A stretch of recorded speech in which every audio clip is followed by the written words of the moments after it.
You are now listening to The World Within. The World Within. With your hosts, Christian and Ethan.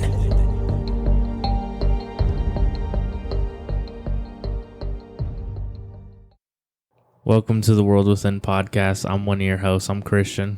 And I'm Ethan, and we have exciting news. Very exciting news. Sunday, we are getting video up. Yeah, you'll be able to check us out. You'll be able to check our pretty faces out on YouTube. So on the YouTubes. We're pretty excited. We're still going to be normal podcast, wherever you guys listen to your podcast. We'll still be, right. You'll be able to hear us audio-wise, but you can tune in on YouTube and check us out. It's a little more interactive, I guess, and when you can see and you can see the fun. You can see my hand motions that I always do. Yeah, it's gonna be wild. Yeah, so we're very excited to get that ball rolling. Yeah, I mean, if you need, we're gonna give all the updates on our socials, which you can always give us a follow. You know. Yep, you can check us out on Twitter, Instagram, Facebook. Still working on that MySpace, Ethan. It's gonna be one of these days. One of these days, it's gonna. We got to make it perfect. Yeah, so we're just trying to make it perfect for you guys. So right, I think you'll be happy. So yeah, we're excited for that, and we have something else. So we have a promo shout out. This is from the amazing Yeah That Happened podcast. And you have some details there. If you want to go into that. Yeah, so they're a mother-daughter podcast. They hit us up actually on Instagram, and I checked out their podcast on Spotify, and let me tell you, they're hilarious. They really are funny. So yeah, definitely go check them out. They gave us a shout out too, so just check out their episode, and you won't be disappointed. Yeah, I mean, they're very entertaining people. Yeah, for sure. So we'll play that promo right now. Are you a little bit spooky? A little bit murdery? Undercaffeinated? And have an unnatural affinity for the Matlock theme music? We're Nikki and Joyce, and we may be the podcast for you. So join us weekly as we drink copious amounts of coffee, occasionally a gin, depending on how dark our topic is, and share the underrated, bizarre side of history and our own special brand of inappropriate humor. You can find us on Stitcher, Spotify, iTunes, Google Podcasts, or Podbean. Man, I love that. I love shouting out podcasts, and especially them. They're really funny. So definitely go check them out. And if you're another podcast and you want to shout out, just DM us on our social medias. Yeah, well, we love getting into that and promoting others and spreading the love, promoting each other. That's what we're all here for. So yeah, thank you guys. Yeah, thank you.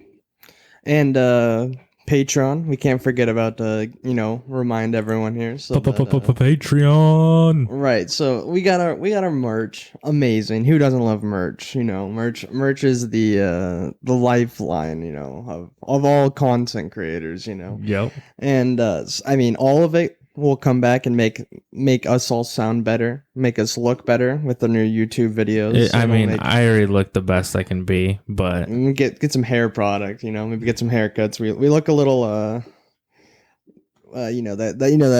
quarantine look. Help us get haircuts. We need haircuts.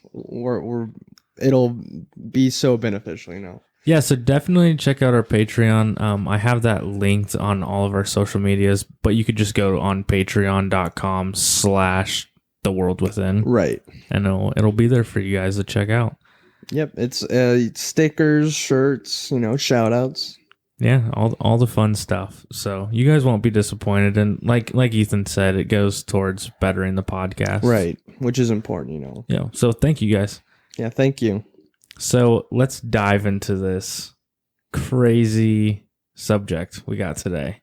Yeah, this one it's very interesting because it's true. It's all based in reality in some form. Right. That's the weirdest part about this, I think, just because like it sounds like it's a conspiracy when we're talking about this. It's gonna sound like It's gonna sound crazy. yeah, like we're wearing tinfoil hats, Right. like conspiracy. But this is a legit thing that's been confirmed. It was in CIA release documents. Like, it's mind blowing. Yeah. So the United States. So this is Project Stargate. The United States, they spent $20 million on the possible use of psychic or extrasensory perception activities, and I'm gonna call that ESPA. This whole entire make it a little podcast easier because that's a mouthful right there. That is a mouthful. I mean, 20 million. I don't know if that's adjusted for inflation, but that's. And when you go with amount of money the government will spend on something, and especially in the military budget, 20 million's, pretty decent number. Right, especially for this reason. Right. For something that feels kind of like out there. Right. So basically, among all this, it was attempts of remote viewing activities, and it was mainly like we mainly started this to uncover intelligence from Russia using the minds of the United States soldiers that were stationed back in the United States. They wanted to. So if you guys don't know what remote viewing is, it's using your brain pretty much. Like it's not. Right, you have not anyone. Clues. Not anyone can do this, but psychics are able to use their brain to astro project themselves Right.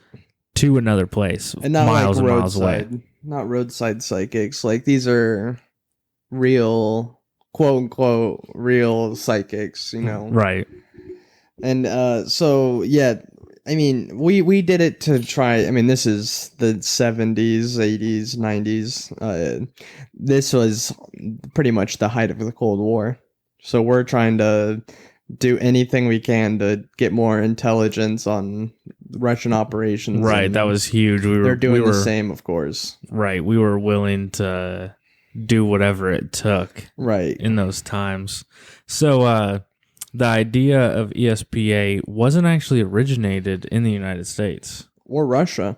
Yeah, it wasn't either one of them. It actually dated all the way back to Germany in World War II when a German scientist organization led by Heinrich Himmler.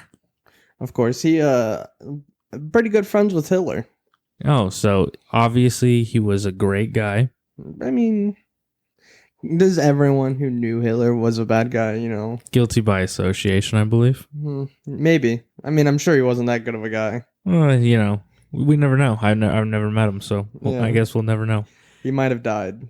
But my boy Himmler, he was assigned the entire branch to study and use supernatural phenomena.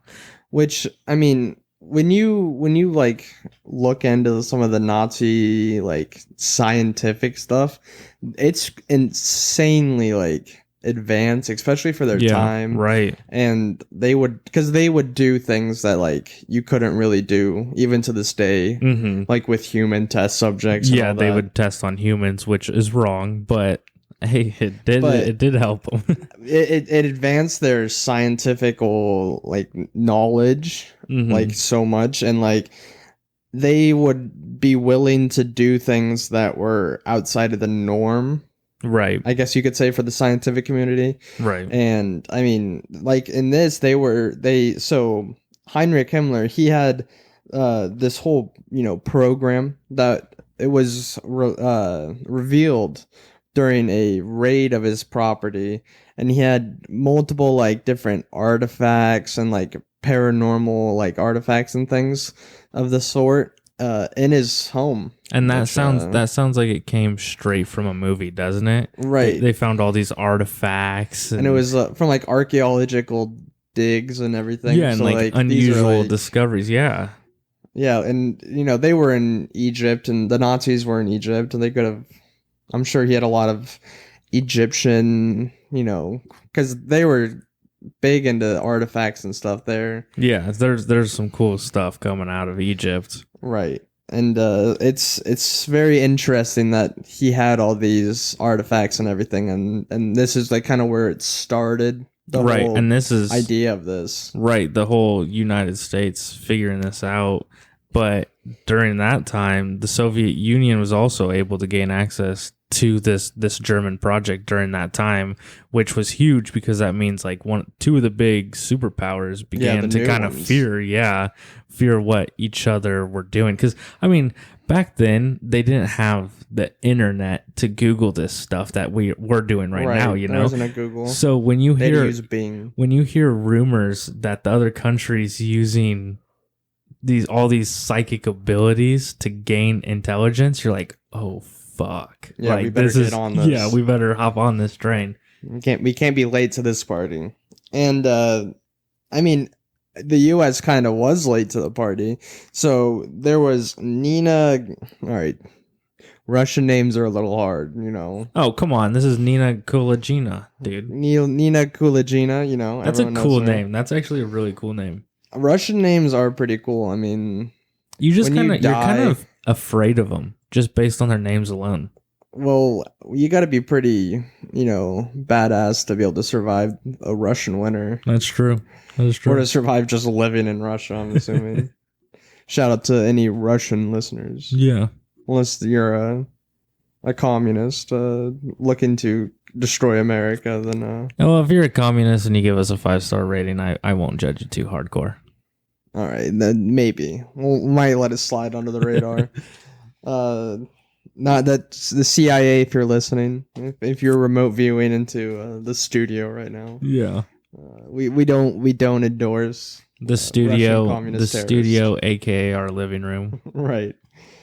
So Nina, she was a Russian who she kind of rose to fame in Russia because of her. She claimed to be a psychic, and like she would kind of flaunt her psychic abilities. She was part of a tank regiment in World War II.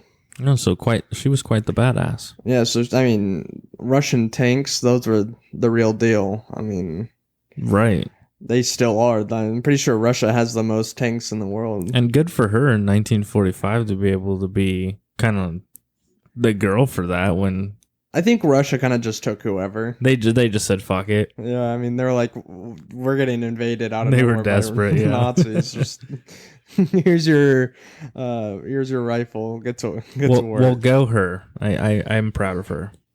Yeah, so she was later on. She was studied by Soviet scientists who Soviet scientists aren't the best people, you could say. No.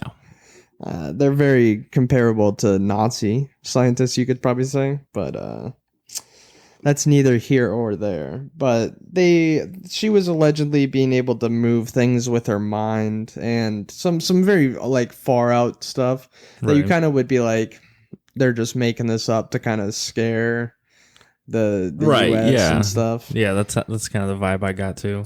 So there was a lot of skeptics, but then one of the craziest things that she was able to do was in a 1970s lab experiment. She manipulated a frog with her mind, and she was eventually able to just stop its heart. Which, Wow. I mean, if we had an army of frogs, I'd be pretty terrified. I would be terrified, but I mean, that also, if you're like reading that on a news article and you're an American soldier, you're like, I don't want to face her. She could stop my heart and Right. manipulate me to do whatever, you know? Yeah. I'm not sure if they posted that in the New York Times, but maybe they could have. Maybe the Russian Moscow Times. The Moscow Times. Yeah, Yeah, maybe. very reputable. I know very few Russian words, and most of them are just swear words. But I know vodka. have you seen The Machine? That comedy skit? No, That's a good one. I should watch it. You guys should It's- watch it too. The Machine by Bert Kaiser. I can't pronounce his last name. Yeah. Anyways, so Nina, she was able to do this, and a lot of skeptics, obviously, because when you claim you can manipulate and stop a frog's heart, people aren't going to believe you. Right. So a lot of people were just saying that she was just using tricks to do this, and she was kind of just BSing her way through this, and like kind of just scamming, kind of being a fraud. Which I think we realized that throughout this whole thing that I believe that some of these people were actually had psychic abilities, but I think a lot of them were frauds. I think a lot of them believed that they were doing what they were doing. Yeah, I can see that. Yeah. I'm sure there are some people who like kind of just, but I feel like, especially in the Project Stargate, because it was always like a small group of people that I feel like they kind of eliminated all the people who were kind of fakes. Yeah. That makes sense. There's probably, but Nina was kind of like the first one, so right. And then one of the earliest cases in the United States took place kind of during the Vietnam War, when troops took witching rods to attempt to find locations of the Viet Cong tunnels. And if you guys don't know what witching rods are, they're like Y-shaped rods or like L-shaped rods, and they're kind of weird. They're just metal rods, and they can supposedly locate groundwater, buried metals, oils, grave sites, and more random stuff like that. And as everyone knows, a lot of Viet Cong tunnels were just never found. So if that tells you anything about how well these witching rods used. work, which I didn't know what witching rods were either, and it was a quick Google search and found out that like scientists have studied this, and it's literally, if you found something via a witching rod, it was pure luck, they said. And there's like nothing backing it up. So yeah, it doesn't seem like it worked very well for him. But in the Vietnam War, they were desperate. You kind of did whatever. So yeah, you just kind of believe in whatever. It wasn't a very well managed war. So, yeah, no, that's true. Yeah, but so that was like kind of just like the beginning of it, but not really like for intelligence and everything. Right. Like this was just normal soldiers out and just trying to do anything to find the Viet Cong.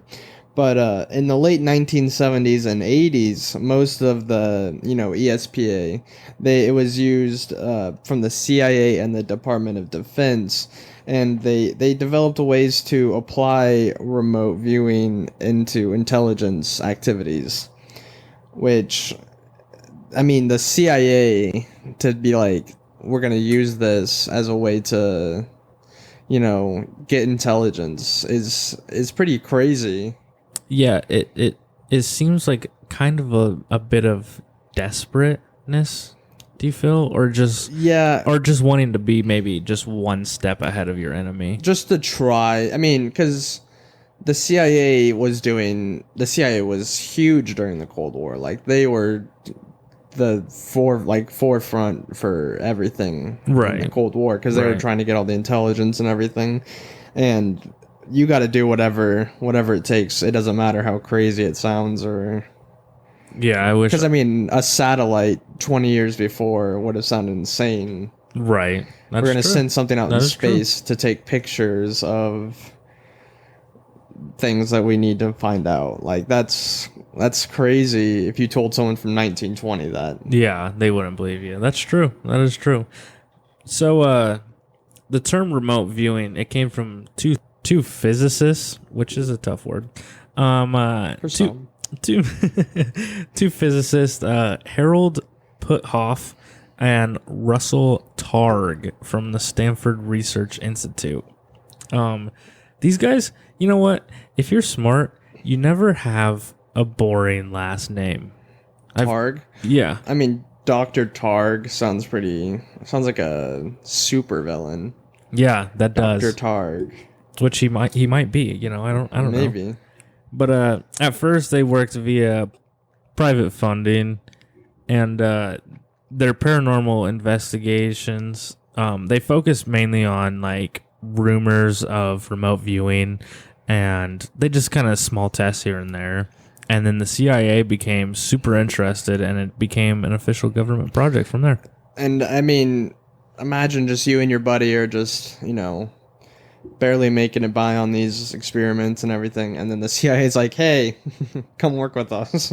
We're gonna pay for everything. Yeah, you got these Stanford guys. They were their buddies were probably actually like, oh, I'm a lawyer now, oh, I'm a doctor, and these guys are like, oh, we're studying psychics, and people are like, what the hell are these guys doing?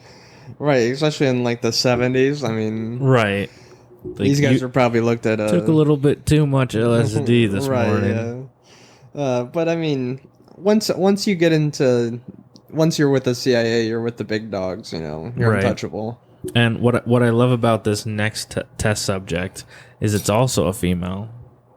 It's also a female, and she went by the name Rosemary Smith. She was a secretary, and she took part in a small town project within Wright-Patterson Air Force Base, which I don't know if you know much about Wright-Patterson Air Force Base, Ethan, but it's rumored to have aliens there. So Is it? I feel like every Air Force base is probably rumored to have aliens. well, this is an episode for another day, but it gets pretty deep there. So was Rosemary Smith an alien? Possibly. Maybe. They say that most of our technology is from aliens. So there you go. Maybe Rosemary Smith is Apple CEO next. It's all making sense now. But at the time, the United States, they were actually looking for the Soviet bomber that had crashed in an African jungle, and the CIA failed to locate this guy. And in 1976, they were like, "Fuck it, we'll give the remote viewing operation a chance, and we'll give this Rosemary Smith girl a chance." And so I'm assuming the CIA, there's always, the guys, the big guys with like they're drinking their coffee in the morning. They're like, these fools, let's just embarrass them real quick. Let's give them this so that they'll never find it. Right. Little did they know, Rosemary Smith was able to draw maps that pinpointed where the aircraft was within a few miles. Do you think they started like sweating when they heard that news? Yeah, they're like, no, I think they were still laughing at that. They're like, all right, we'll send some troops. So that's exactly what happened. Using her information, she guided a paramilitary unit to search for the crash site, and they found a villager holding a piece of the aircraft that they were looking for, and they ended up finding where the aircraft was via her suggestions. Yeah, I mean, this was like right next to where she said that it's going to be like in like the area. Mm-hmm. And I mean, that's like pretty impossible just to be lucky. Right. On that. Do you ever do the game with like the globe in a classroom where you spin it and then you just put your finger on a random spot and you're like, oh, I'm going to visit there? You ever did that? Yeah, I think the first time I did that, I got Syria, and then I just never did it again. Yeah, you just stop after that point.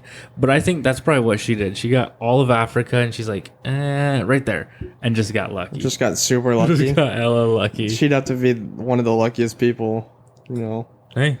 But, sometimes you just get that lucky break. I mean, that's Rosemary Smith's claim to fame right there. Yeah. That's all she needed. That one lucky break. But still, so many doubters. So many people were still doubting this, even after she kind of proved her abilities. Right, there. and then people are like, oh, this is still unreliable. Which, I mean, to be fair, there were a lot of, like, failed attempts at this. Right. So there is reason to be skeptical. Right. But, I mean, there's also a lot of things that people could do. But that right. I mean, there's a lot of when you're in the CIA, you're not as much of an optimist. I'm assuming you prefer to look at the bad, your very black pillar instead of a white pillar. The very just this is it. No, kind of what the. If it's not 100%, yeah, then we're not sure. Yeah, exactly. But Charles Rose, the chairman of the Intelligence and Oversight House Subcommittee, he spoke out against remote viewing, saying, and I quote here, "Some of the intelligent people I have talked to," which, that's kind of already a douchey thing to say, I think. Don't you think? Some of the intelligent people, like... I think he was talking about intelligence people. At the end of the day, Charles Rose, I could probably beat you up. I don't know. This guy he's a pretty big guy. Well, he's probably really old right now. So. Well, he's probably dead right now.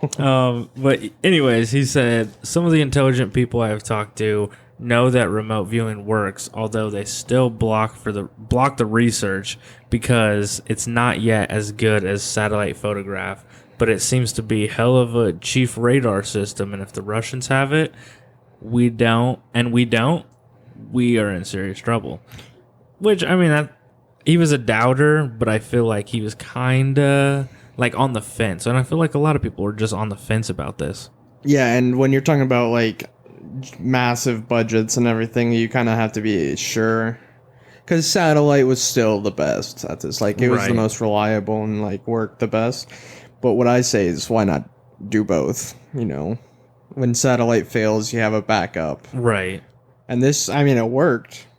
At least once. I feel like, in a way, though, if you're using both, it's kind of telling everyone, hey, we're not really even sure about satellite, so we need a backup. So maybe it's kind of something like that, where it's just like, we don't want to this make was it under look wraps like... at first. Yeah, that's true. So no one knew that, like, Rosemary Smith did this at first. Well, no one knows that Rosemary Smith was a gossip. Real person. That's true. She might have been an alien. She could be an alien. I believe she was an alien. She could have flew. Do you think she knows the weed dealer alien from our previous episodes? I don't know. We'll have to revisit those episodes. Maybe we're gonna have to visit the alien. Maybe. Who knows? He could be here now. But anyways, off of the alien topic, because that's a This isn't topic. aliens. This is a topic. I don't for know how another we got day. to aliens. An official ESPA operation was launched October 1978 on the order of Major General Edmund Thompson. The project was overseen by Lieutenant Frederick Holmes Atwater, a self-reported psychic headhunter. Was the lieutenant here? You think if this was now, he would have it in his Twitter bio? I think Psychic headhunter. Probably. Because it probably isn't his Tinder bio as well. Like, probably. Oh, look at me. But hearing about this guy, it made me think of Nick Fury. Oh, I hunt down and track these people so they can work for me. You think he like showed up in their in their homes, sitting in the corner with their file? He took his job very seriously. Yeah, a little too serious. He got in trouble quite a lot. He'd just be always breaking in and sitting in people's houses. Not great. Yeah, but so I mean, again, like what I was saying, it was always small groups. You gotta have someone to be able to like narrow down and like make sure that the people aren't like obvious frauds and stuff. Right. Because I mean that's. And now that this is like an official government thing, right? Like, you're super checking. Yeah, you can't have any mess ups.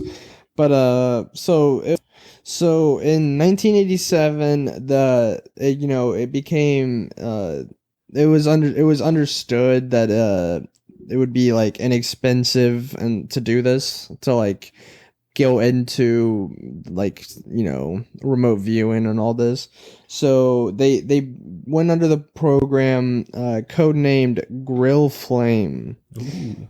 Yeah, that's a good one. It sounds like a Burger King thing. Yeah, we were thinking exactly. The same thing. I wonder if Burger King is actually a front for remote viewing psychics. Or these guys were probably thinking of a name to name it. When it was like hungry, they haven't eaten yeah, today, and they're like, yeah. Burger King sounds kind Burger of good. Grill Flame. Yeah, but so it was supported. Oh, Grill Flame was at Fort Meade, which isn't mead like alcohol. I'm pretty sure it is. It's like old timey alcohol, but that's just a weird name for a fort. Anyways, it's probably after some general mead, yeah. General Mead.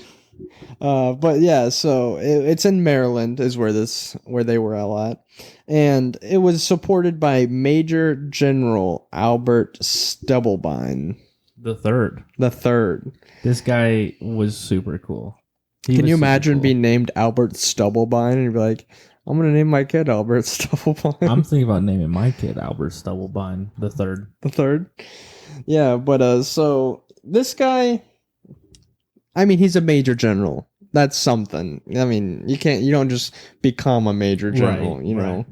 but he maybe had a bit of an ego problem that we'll get into later. But maybe he might have been the biggest downfall to this whole project. Right.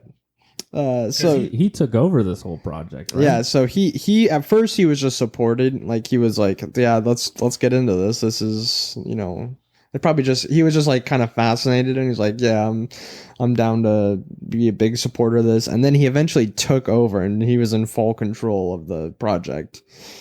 So to be able to do that, I just be like, this is mine. I'm taking this.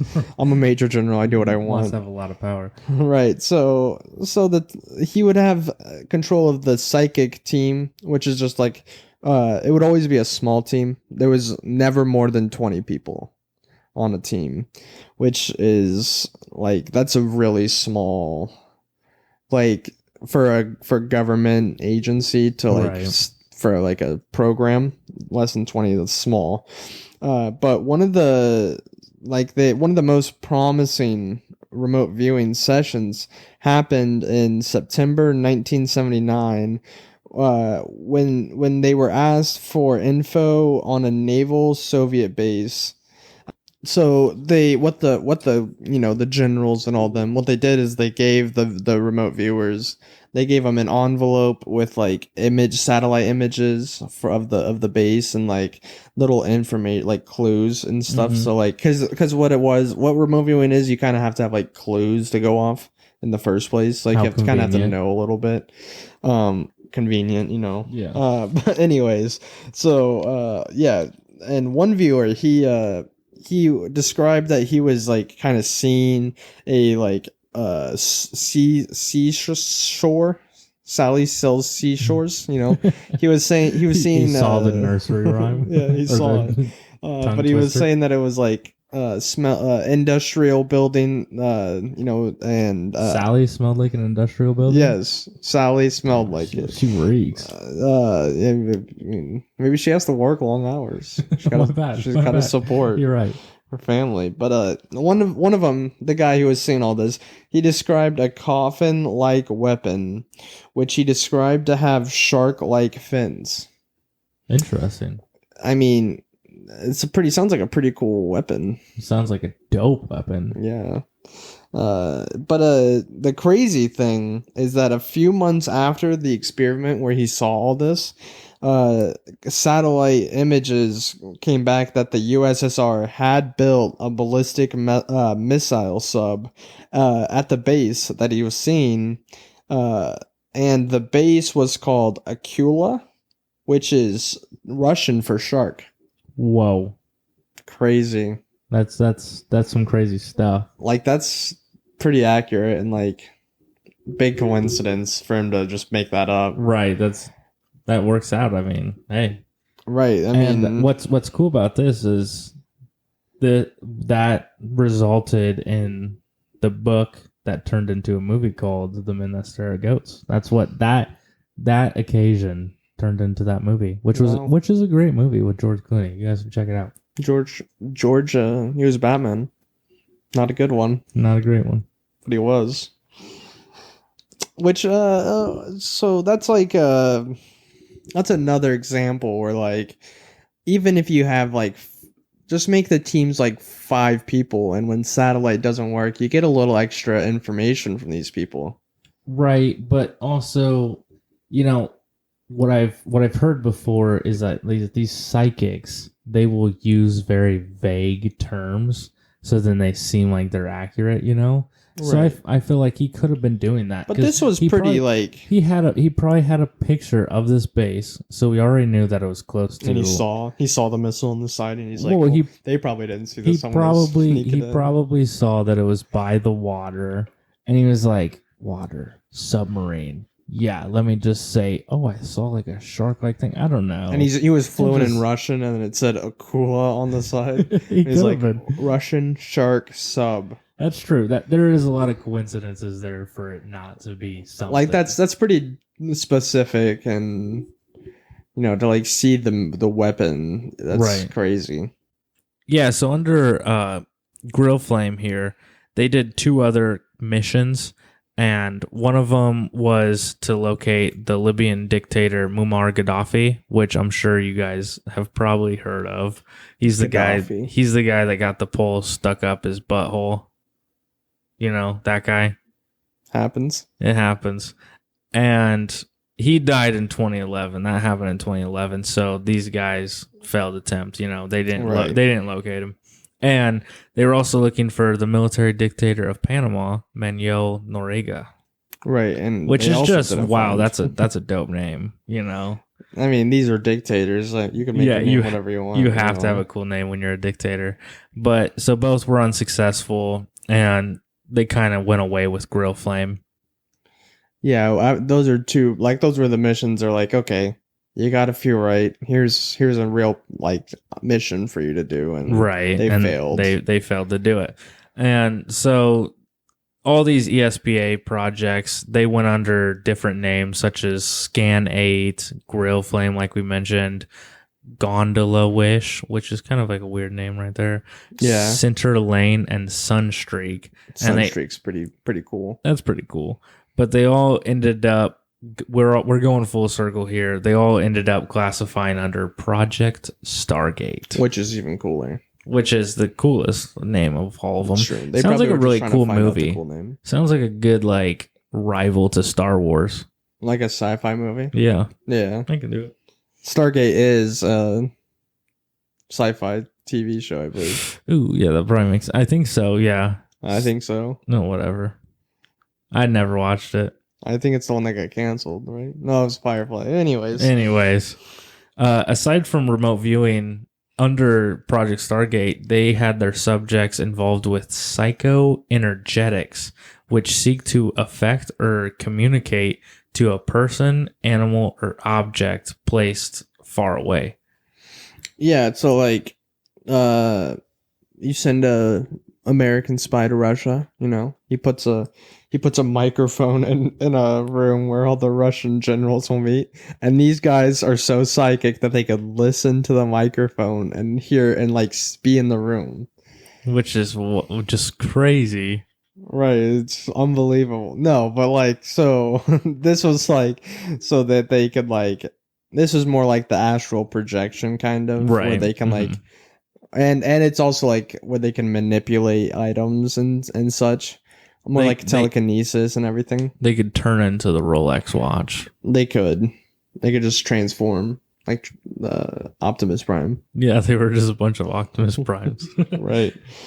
But so yeah, I mean, that was like the second kind of like, we're moving on from remote viewing, we're gonna try other stuff as well.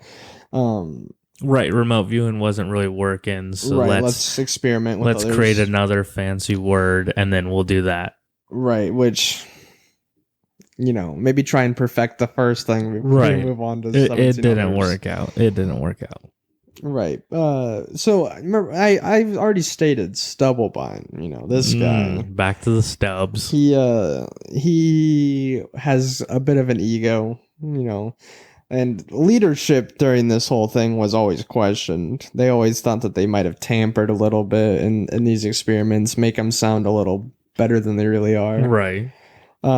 Which, I mean, it sucks because this is such an interesting, like, it could be like you could see it happening, you could see it being real or whatever. Because like the brain is so powerful, like there's so much. But maybe people are just saying that it was tampered with just because haters gonna hate. Haters gonna hate. That's what Stubblebine said. I think that's a quote from him. Haters gonna hate. Ain'ters gonna ain't. That's true. But Stubblebine, this guy, he became so fascinated, and like he would go so far that he'd be like, remote viewing all this work that we've already, you know, done. I'm throwing that, you know, I'm going to go to the crazy, extremely rare ever happening, you know, far out there. Yeah, he wanted to be the guy that discovered. Right, super flying space alien soldiers. You know, that's what he wanted. He set to see if Superman was real and if the Flash was real. Right. He and spoiler alert, he got canned. His Project Stargate didn't go through. But so he went so far, like he would always be on that, he wanted like more like telekinesis and all this. And he got so fascinated that he would even be throwing spoon bending parties. That sounds like a party I would definitely want to go to. Invite his general buddies and be like, guys, watch this. And, like in The Matrix, where the spoon isn't real. There is no spoon. There is no spoon. No, he would be able to bend they bend them. So you're telling me, Ethan, that basically he invited people to bend spoons with their mind? Right. He would be like, he would have his other generals around, and he'd be like, they can bend these spoons, which I'm not sure if they even could. Right. Just have the spoons sit there, kind of like probably like more like a dinner for schmucks thing, where they just invited these guys. But so you'd be like, watch them bend these spoons. We're gonna have them not only bend these spoons, but in the future we're gonna have them just bending helicopters in midair. Magneto. Like Magneto gonna fly in and just crumple, helicopters into little balls with their hands. And that I could see remote viewing being a thing, but this, come on, no way. Come on, what are you doing? But so I'm assuming that everyone's like, come on, Stubblebine. All the generals were like, you leave these guys alone, all right? You can't keep making fun of them and make them do these ridiculous things, right? So in 1995, the project got canned. Got terminated. Yep. See you later. Yeah, the CIA was like, we have no use for this. It's barely reliable. It's barely useful, which conveniently, 1995 is also when the CIA released all the information about this and everything. What snitches? Yeah, and it's impossible for the CIA to still be doing anything like this and just not telling anyone. Right, because the CIA would never. The CIA is so trustworthy. Right, and I could see them still like trying this and like still. Even being able to even perfect it more so. Right. But today, like in today's age, we live in such a surveillance heavy, like satellites have only gotten way better and everything. So like we don't really need this anymore. Yeah, and talking about that too, I definitely want to do a Snowden episode. That's just his life is pretty crazy. Yeah, was he a traitor? Was he an American hero? We'll find out. Maybe.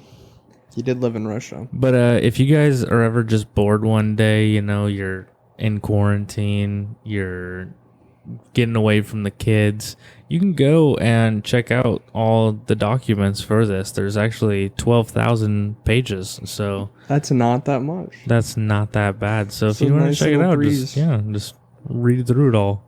I'm sure that it's all extremely fascinating, and there's no boring parts. So, like we do with most of our episodes, Ethan, tell me what you think about this.